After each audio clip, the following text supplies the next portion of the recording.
আগের ভিডিওতে আমরা আলোচনা করেছি অলংকারবাদ সম্পর্কে। তোমরা যারা এখনও সে ভিডিও দেখোনি চাইলে দেখে আসতে পারো। আজ আমরা আলোচনা করব রীতিবাদ সম্পর্কে।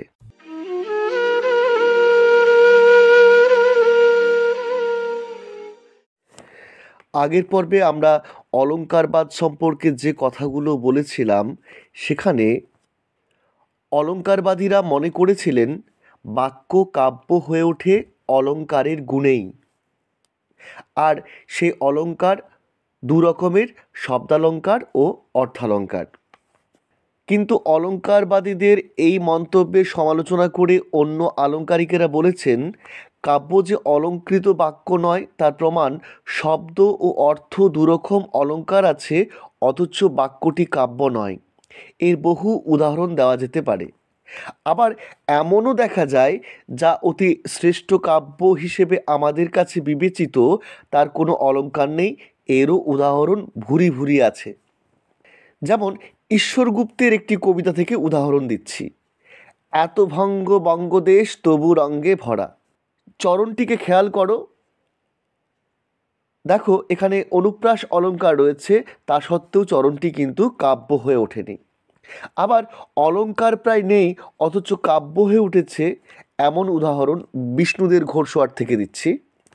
আমার কামনা ছায়ামূর্তির বেশে, পায়ে পায়ে চলে তোমার শরীর ঘেঁষে, কাঁপে তনুবায়ু কামনায় থর থর, কামনার টানে সংহত গ্লেসিয়ার, হালকা হাওয়ায় হৃদয় আমার ধরো, হে দূর দেশের বিশ্ববিজয়ী দীপ্ত ঘোড়সওয়ার। দেখো এখানে কবিতার অন্তর্নিহিত অর্থই প্রাধান্য পেয়েছে, কোনো অলংকার সে অর্থে লক্ষ্য করা যাচ্ছে না। তা সত্ত্বেও এটি কি সুন্দর একটি কাব্য হয়ে উঠেছে।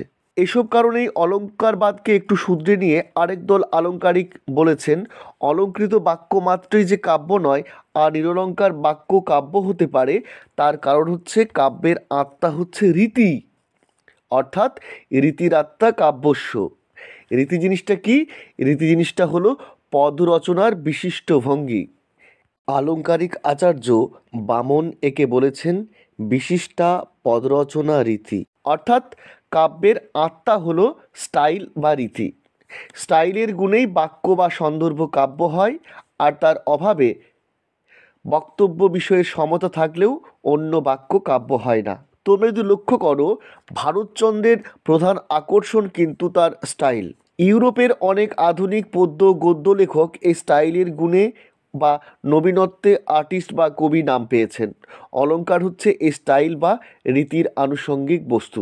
আশা করি তোমরা রীতিবাদ সম্পর্কে বুঝতে পেরেছো। আমাদের আলোচনা কেমন লাগছে কমেন্ট সেকশানে এসে কমেন্ট জানাতে ভুলো না। প্রত্যেকে ভালো থেকো, সুস্থ ও সুন্দর থেকো। আপাতত টাটা।